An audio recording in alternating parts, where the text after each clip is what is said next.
You hear these statements a lot. Every day something tragic happens. A child dies. Cancer takes another life. An earthquake kills thousands.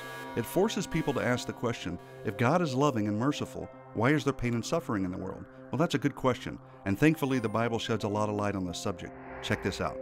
In the beginning, God created the heavens and the earth.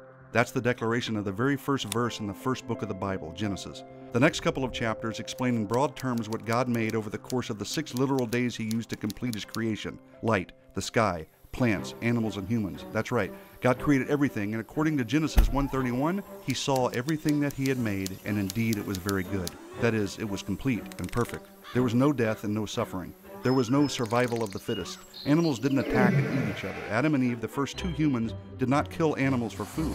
Genesis 1:29 through 30 makes it clear that man and animals ate only fruits and vegetables. So the original creation was wonderful, peaceful, without death, full of life and joy, and all enjoying the presence of God, the Creator. So, what in the world happened? How do we get from there to here? Well, something drastic must have happened that altered the original creation, and that something was sin. Remember, God created a perfect world and placed Adam and Eve in paradise. As their creator, he had authority over them, and in his authority, God gave them a rule.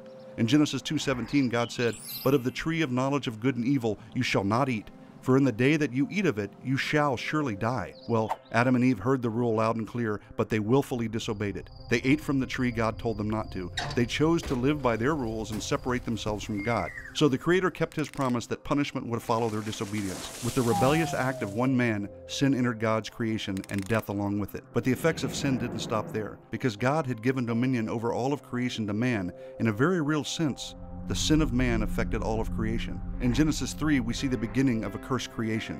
Thorns and thistles were now part of the world, as well as pain and suffering and death. The world was no longer perfect. It was sin-cursed. And that's why tragic things still happen today. And before we give Adam and Eve the full rap, we have to realize that all of us still willfully sin against God. That should make us really pause and think. But for now, at least on this topic, enough said.